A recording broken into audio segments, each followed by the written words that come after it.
Hola chicos, ¿cómo están? Espero que se encuentren muy bien.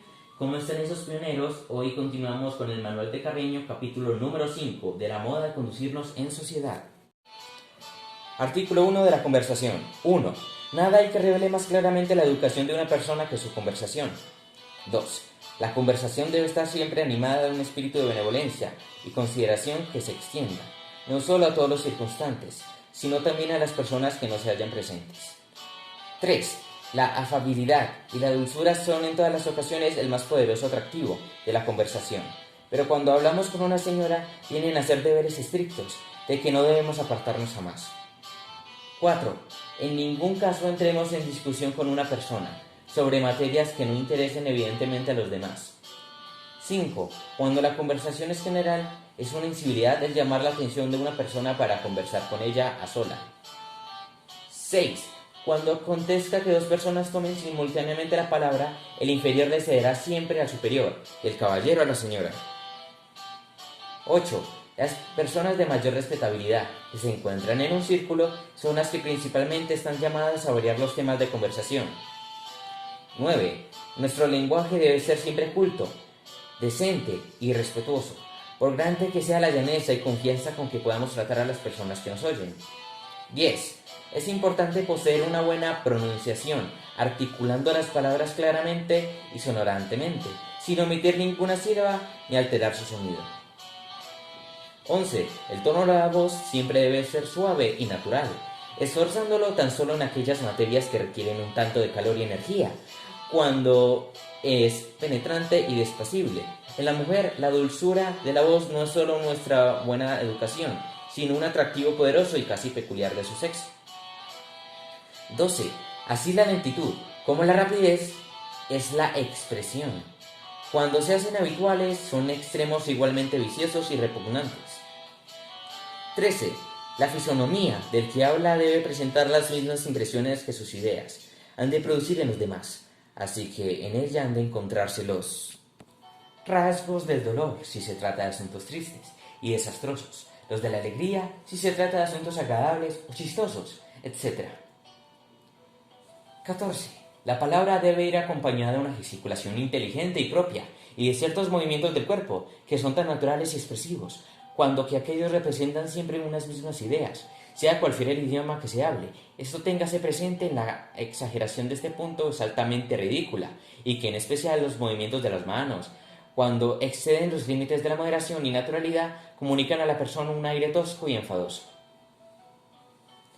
15. No nos permitamos nunca expresar en sociedad ninguna idea poco decorosa, aun cuando nazca de una sana intención y venga a formar parte de una conversación seria y decente. Lo que por su naturaleza es repugnante y grosero, pierde bien poco de su carácter cuando el barniz de una impresión delicada y culta.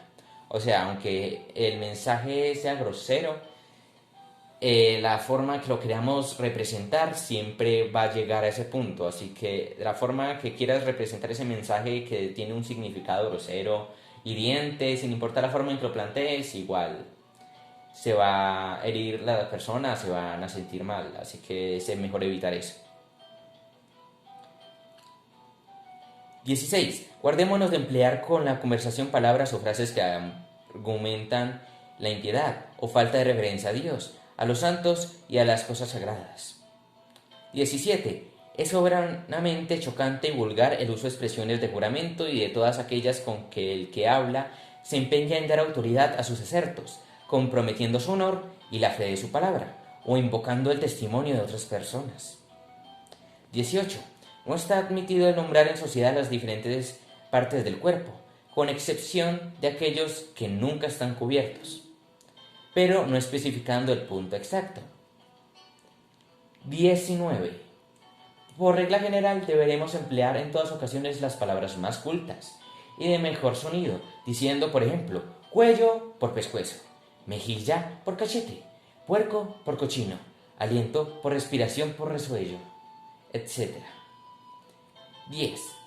Respecto de las interjecciones y de toda palabra con que hayamos de expresar la admiración, la sorpresa, cualquier otro afecto del ánimo, cuidémonos igualmente de no emplear jamás aquellas que la buena sociedad tiene proscritas, como carajo, diablo, demonio y otras semejantes que no vamos a mencionar para que papá YouTube no se enoje. 21. En ningún caso nos es lícito hacer mención de una persona por medio de un apodo o sobrenombre. 22. Excluyamos severamente la ironía y la sátira, de toda discusión, de todo asunto serio y de toda conversación con personas con quienes no tengamos ninguna confianza. 23. Antes de resolvernos a referir un hecho o anécdota cualquiera, pensemos si, bajo algún respecto, puede ser desagradable a alguna de las personas presentes, o a sus allegados o amigos, y en tal caso desistamos de nuestro intento. 24. Es una vulgaridad hablar en sociedad detenidamente de nuestra familia, de nuestra persona, de nuestras enfermedades, de nuestros negocios y de nuestras materias puramente profesionales. Yo. Me desperté. 25. Usemos siempre de palabras y frases de cumplido, de excusa, de agradecimiento, cuando preguntemos o pidamos algo, cuando nos veamos en el caso de contrariar las opiniones de los demás, y cuando se nos diga alguna cosa que no nos sea agradable, como por ejemplo, sírvase usted, te sirve usted, tenga usted la bondad de proporcionarme, permítame usted que le observe, dispénseme usted, perdóname usted, doy a usted las gracias, etc. 26. Cuando hablemos con señoras, con personas de poca confianza o con cualquiera que por su edad y demás circunstancias sea superior a nosotros, no contestemos nunca con sí o no, sin añadir la palabra de señor o señora. 27. Debemos anteponer siempre la palabra del señor o señora a los nombres de las personas que mencionemos en la conversación. 28. Dirijámonos siempre la vista a la persona con quienes hablemos.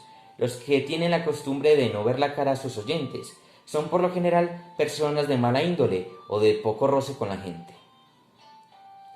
29. Son actos vulgares e inciviles en la conversación el remendar a otras personas, imitar la voz de los animales o cualesquiera otros ruidos, hablar bostezando y hablar en voz baja delante de otra. Y por último, tocar los vestidos o el cuerpo de aquellos a quienes se le dirige la palabra. Así que esas confiancitas, pao. 30. Es intolerable la costumbre de hablar siempre en términos chistosos o de burla, y más intolerable todavía la conducta de aquellos que se esfuerzan en parecer como graciosos. 31. Cuando acontezca que dos personas toman simultáneamente la palabra, el inferior la cederá siempre al superior, y un hombre a una señora. Acabamos de encontrar que en el libro se repitió la 6 con el 31, así que estos dos puntos son iguales para que no vayamos a pensar que repetí. 31. Bueno, continuemos. 32.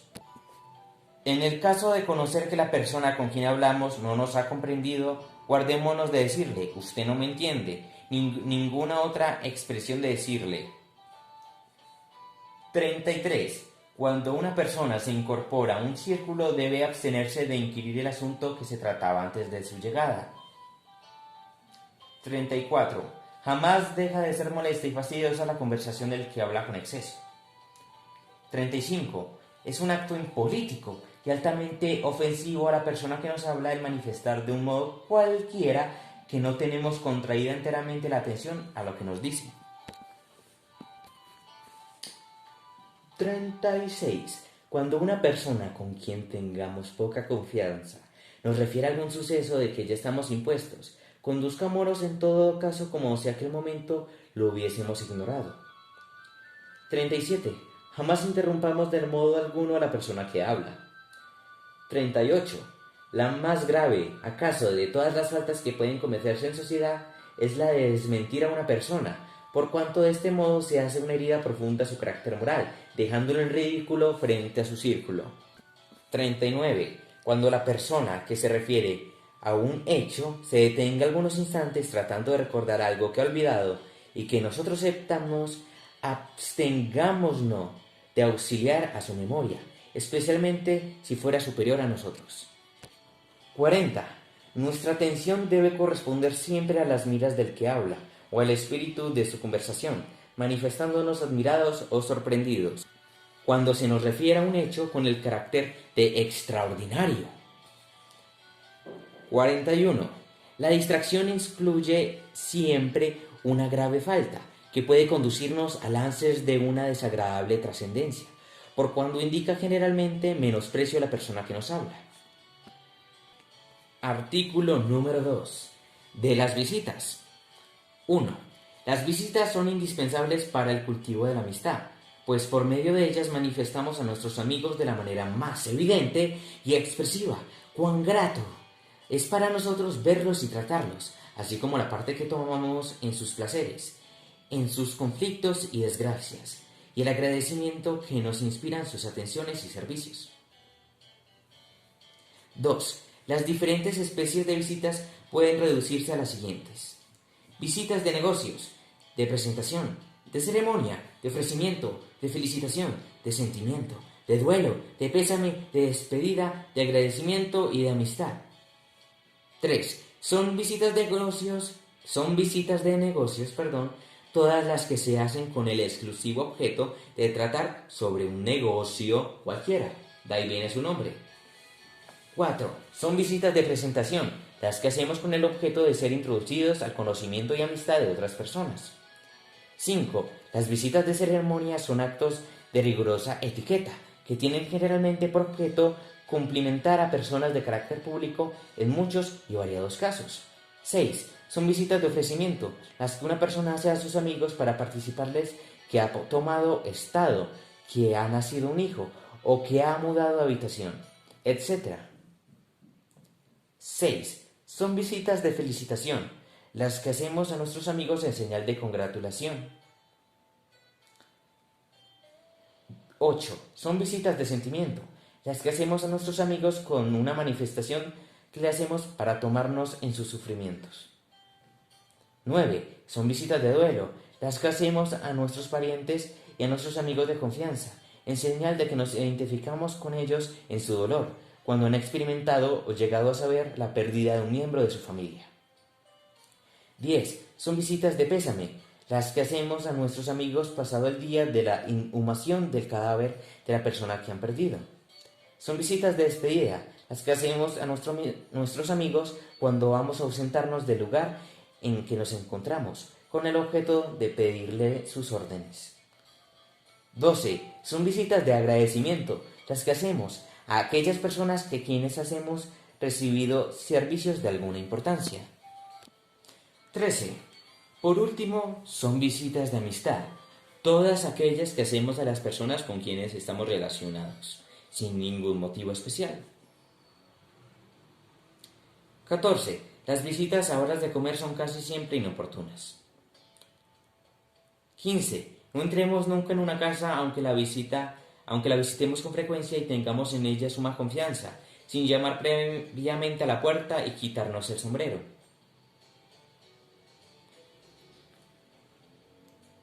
16. Luego que hayamos sido informados de que la persona que vamos a visitar puede recibirnos, daremos nuestro nombre a la persona que haya de anunciarnos y entraremos en la pieza que se nos designe, donde aguardaremos a que aquella se presente.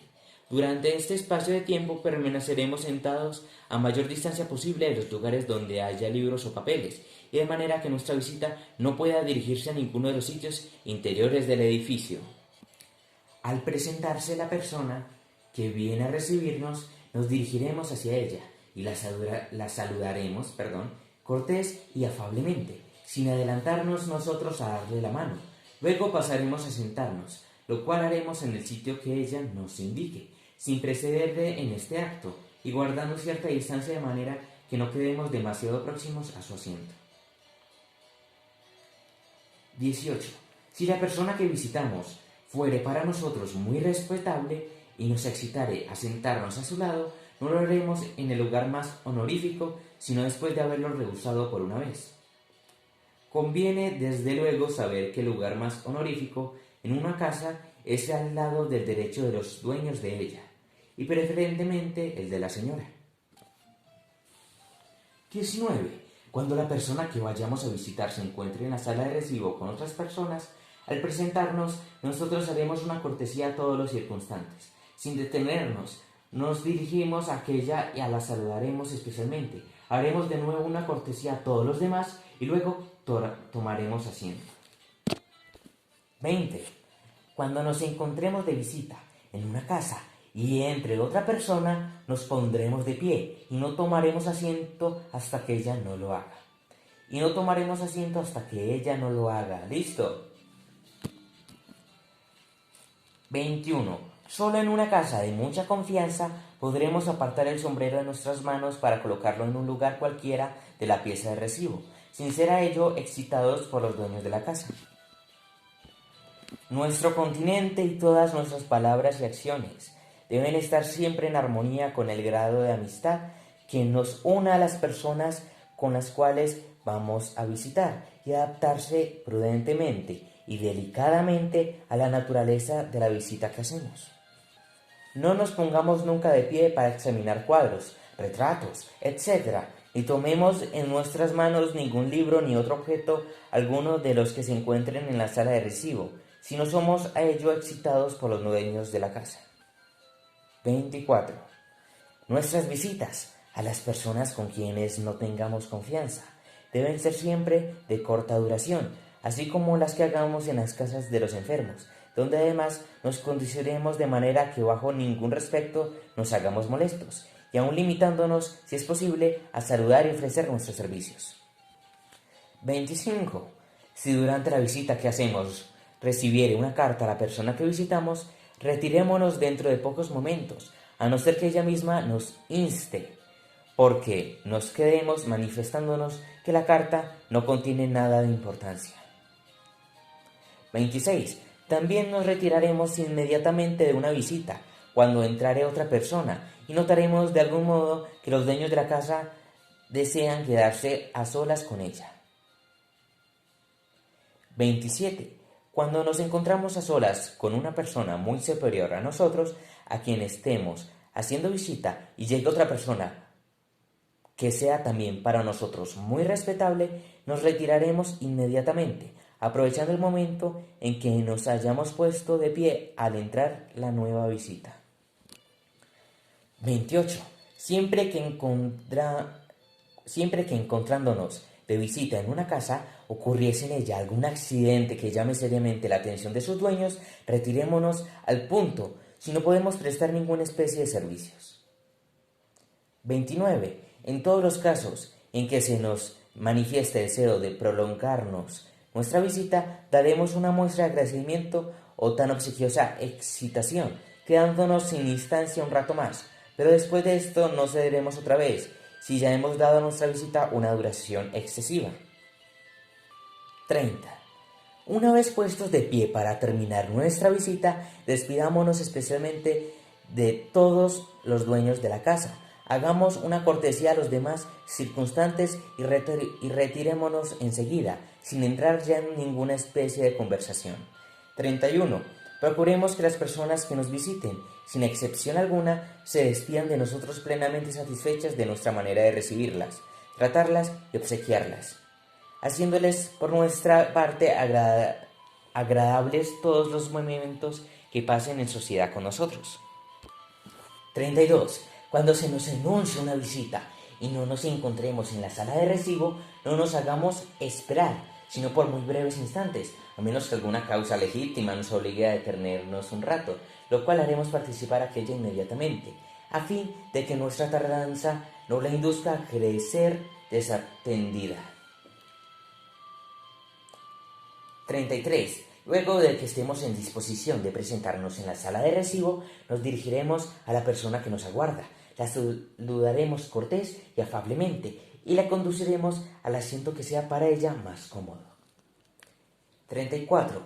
Cuando nos encontremos en la sala de recibo, al llegar una persona de visita, le ofreceremos siempre haciendo inmediatamente después de haberle correspondido un saludo.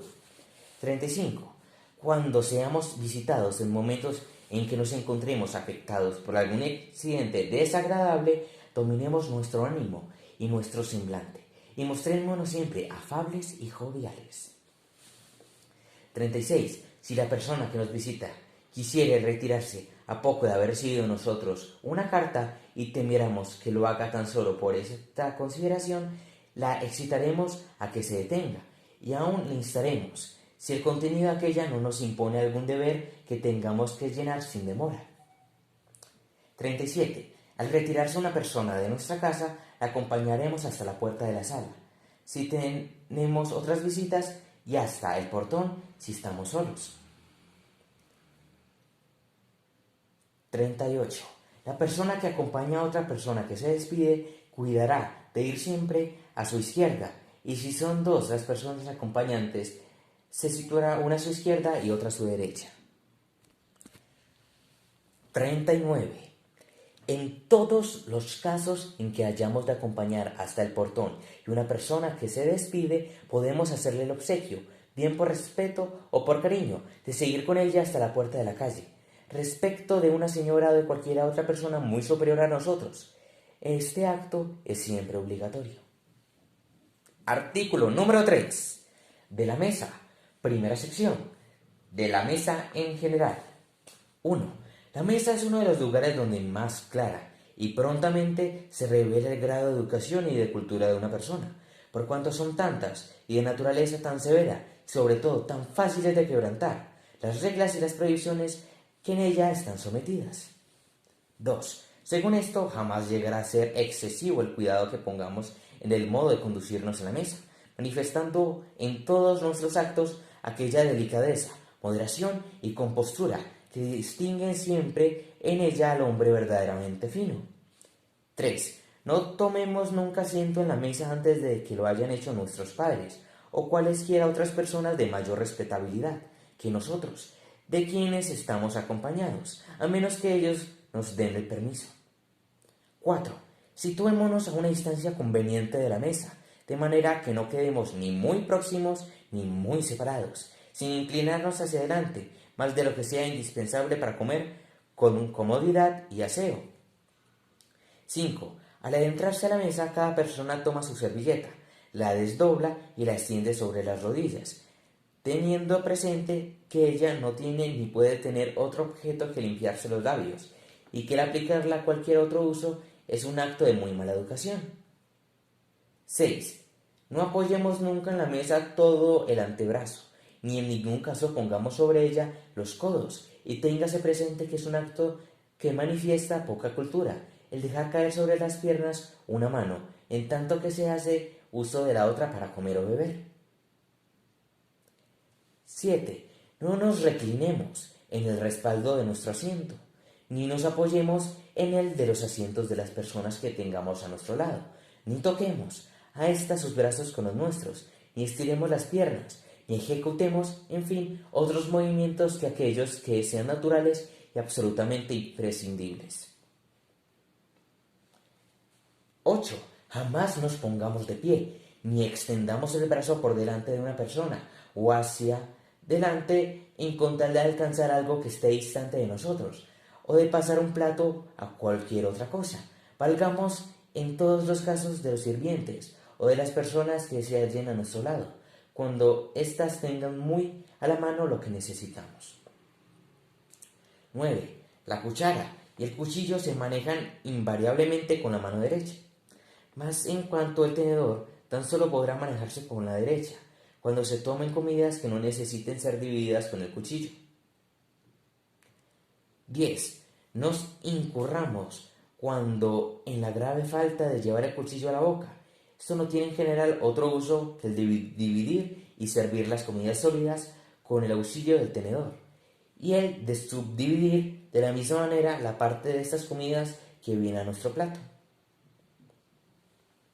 11. Respecto del tenedor y la cuchara, no introduciremos en la boca sino aquella parte que es absolutamente indispensable para tomar la comida con comodidad y aseo. Jamás hagamos variar del puesto el pan, que se coloca siempre a la izquierda, ni los vasos, las copas y las tazas, que se colocan siempre a la derecha.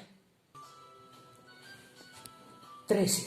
El pan viene a la mesa en pequeños pedazos o rebanadas, y para ir tomando la parte que hayamos de llevar a la boca, asiremos el pan con la mano izquierda y lo dividiremos con la derecha, sin emplear para ello el cuchillo y sin separar jamás la miga de la corteza. 14. Al partir el pan, situémonos las manos de manera que las migajas que en este acto se desprenden caigan siempre dentro del plato en el cual estamos comiendo. 15. Jamás separemos de una rebanada de pan, de un bizcochuelo, etc., una parte mayor de la que se puede comer. Es tan solo propio de gente mala educada el introducir en el café, en el chocolate o en cualquier otro líquido que se haya llevado a la boca. 16. No es de buen tono comer pan, ni beber licor o agua hasta que no se ha acabado de tomar la sopa. 17. Abstengámonos severamente de llevar al original o ofrecer a otra persona las comidas que hayan estado en nuestro plato y el cubierto que hayamos ya usado, así como de ofrecer el pan que ya hemos tenido en nuestras manos, el licor o el agua que hemos probado, el vaso o la copa que hemos bebido, etc. 18. Por regla general, en la mesa no tomaremos en las manos ni tocaremos otra comida que el pan destinado para nosotros. 19. No comamos nunca aceleradamente, ni demasiado, despacio. Lo primero nos haría parecer como glotones, y lo segundo nos pondría a hacer el deslúcido papel de quedar al fin comiendo solos, o tener que renunciar, para evitar esto, a tomar lo indispensable para satisfacer la necesidad de alimentarnos. Un buen dato que vamos a tener muy en cuenta es donde se acostumbrase a comer pan de maíz, el cual se pone en la mesa en piezas indivisas, debe tenerse presente que es un acto vulgar el dividir estas con el cuchillo. O sea que ya tenemos que cuando se tiene pan de maíz no se debe cortar con el cuchillo, ya cuando este se debe servir en rodajas que son propias para cada porción. 20. Son actos extraordinariamente impropios y groseros el aplicar el olfato a las comidas y bebidas, así como el soplar cuando están en un alto grado de calor y el batir sin el mismo caso una bebida, tomando parte de ella en la cuchara y vaciándola desde cierta altura en la taza que la contiene. 21. Son también actos groseros. 1. Abrir la boca y hacer ruido al mascar. 2. Sorber con ruido la sopa y los líquidos calientes, en un lugar de atraerlos a la boca suave y silenciosamente. 3. Hacer sopas en el plato en el que se está comiendo. 4. Dejar en la cuchara una parte del líquido que se ha llevado a la boca y vaciarla luego dentro de la taza en el que se está tomando. 5. Tomar bocados tan grandes que impiden el libre uso de la palabra. 6. Llevar huesos a la boca, por pequeños que sean. Tornar la comida por medio del pan, en lugar de emplear el tenedor o la cuchara. Arrojar al suelo alguna parte de las comidas o bebidas. Recoger las últimas partículas del contenido de un plato por medio del pan o de la cuchara. 10. Suspender el plato de un lado para poder agotar enteramente el líquido en el que se encuentra. 2. Derramar en el plato las gotas de vino que han quedado en el vaso, para poner en este el agua que va a beberse. 2. Hacer muecas o ruido con la boca para limpiar las encías o extraer de la dentadura partículas de comida por medio de la lengua. 22. Si nos desagrada la comida o bebida que ya hemos gustado, o si encontramos en nuestro plato un objeto que nos excite asco o que sea realmente asqueroso, guardémonos de proferir la más ligera expresión sobre el particular y conduzcámonos de manera que no llegue a percibirse nuestro desagrado. 23. Pongamos disimuladamente a un lado de nuestro plato, sin contacto con la comida que en él se encuentre, las partículas huesosas de las carnes y los huesos de las frutas que no podamos evitar llevar a la boca, las espinas de los peces y cualquier otra cosa que nos sea imposible hacer pasar por el estómago. 24.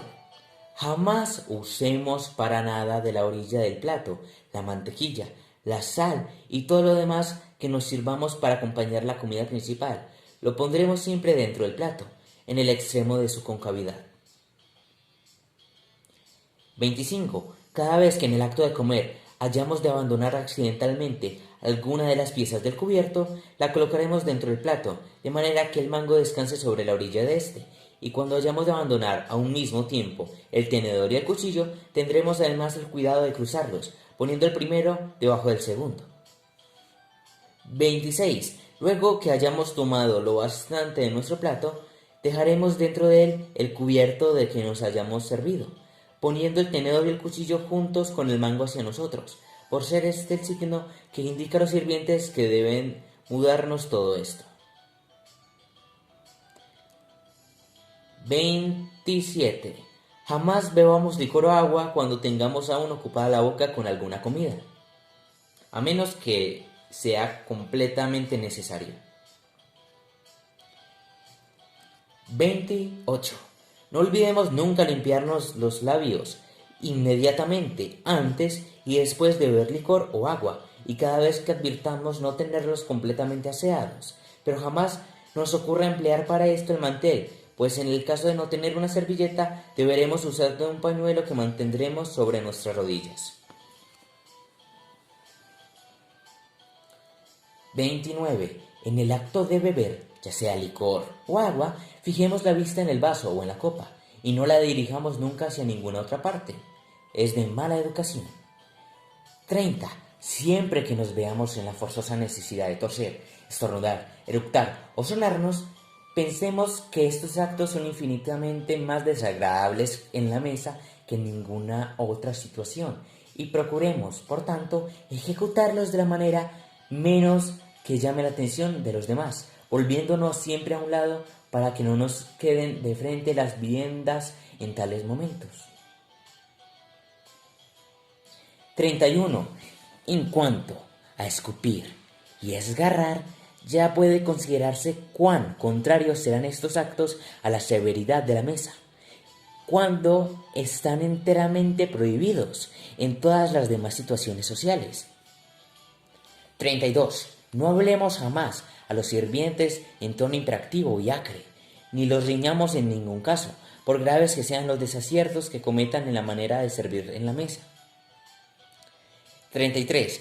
En la mesa nos están severamente prohibidas las discusiones sobre toda materia, las noticias sobre enfermedades, muertes o desgracias del cualquier especie, y la enunciación, en fin, de toda idea que pueda preocupar los ánimos y causar impresiones desagradables.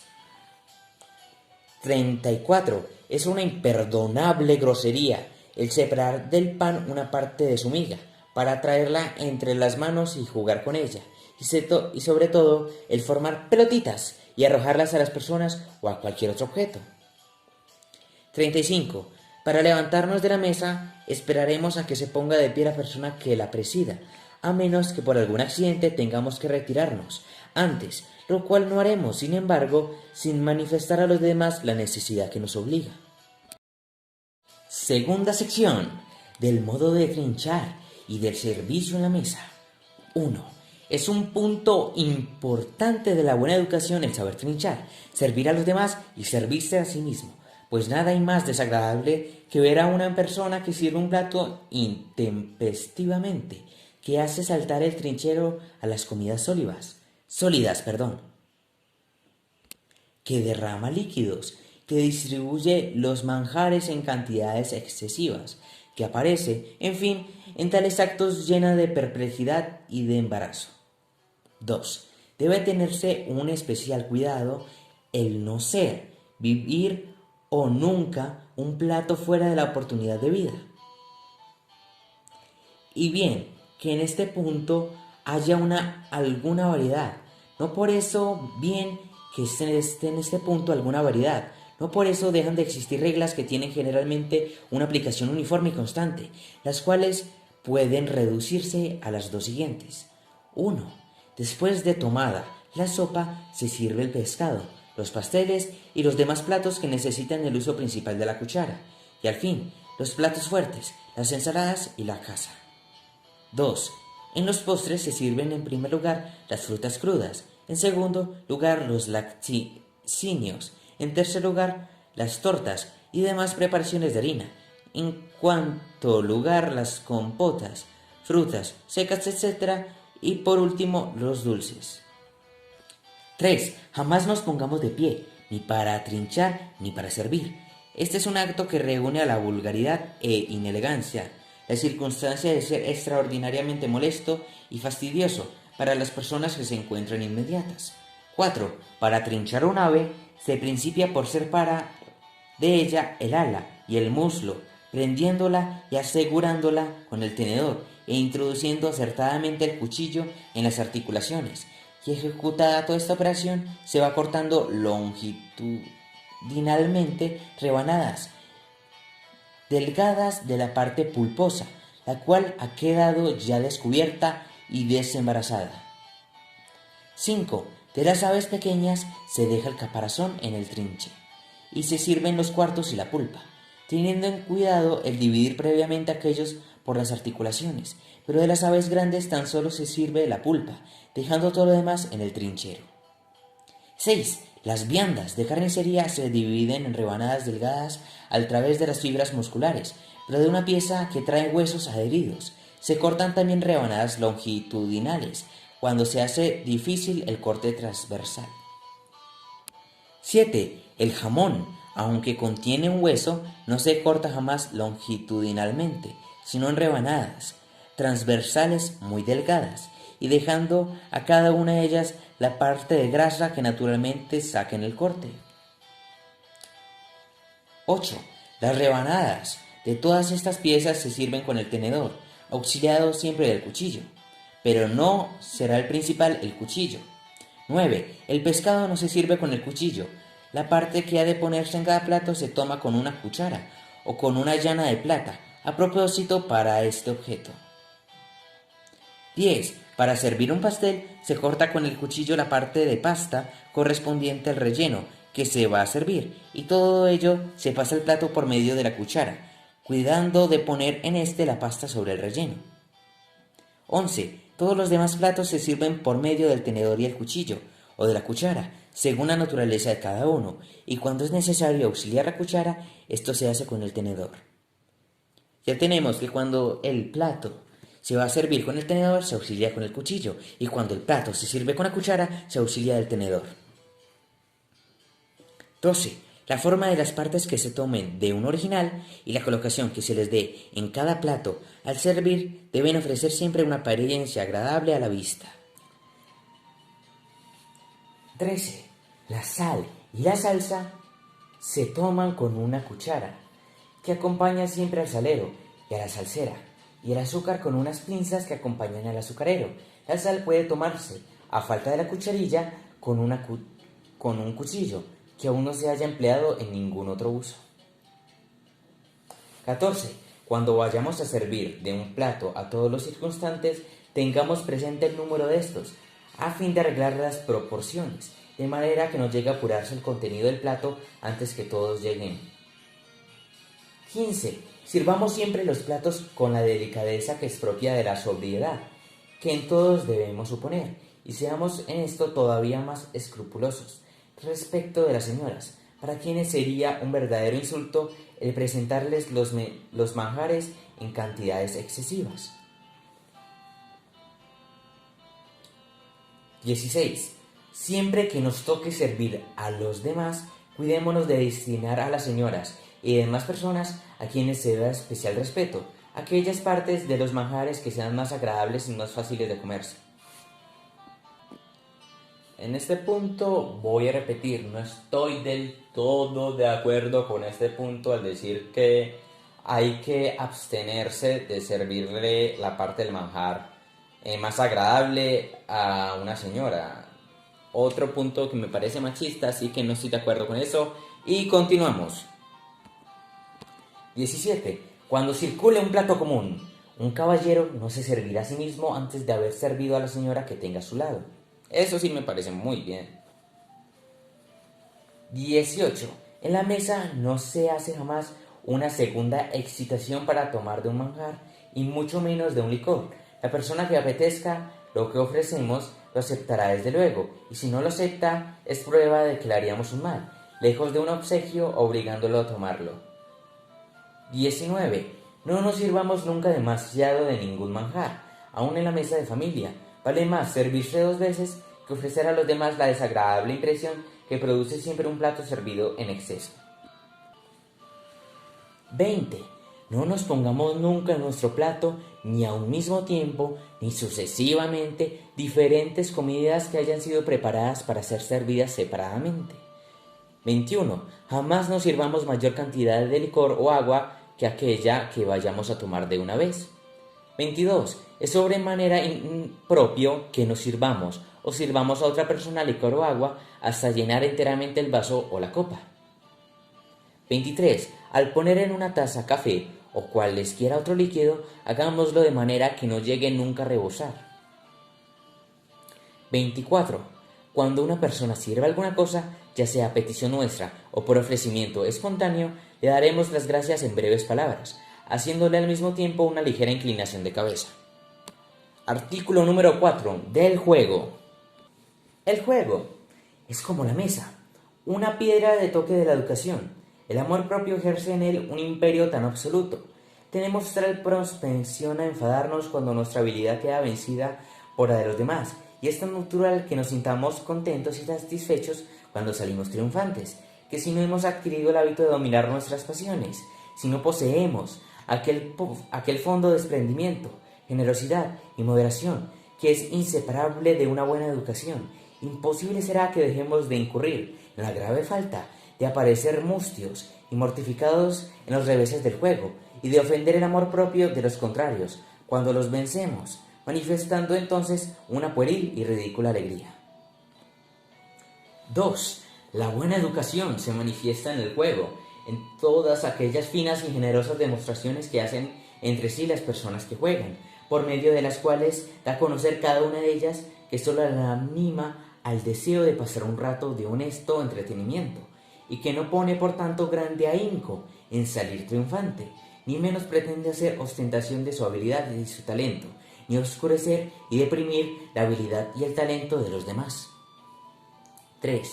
Al ponernos a jugar, demos por hecho que la suerte no habrá de favorecernos, a fin de que este resultado nos llegue nunca a sorprendernos y hacernos perder la serenidad y buen humor, que entonces más que nunca deberemos manifestar en sociedad.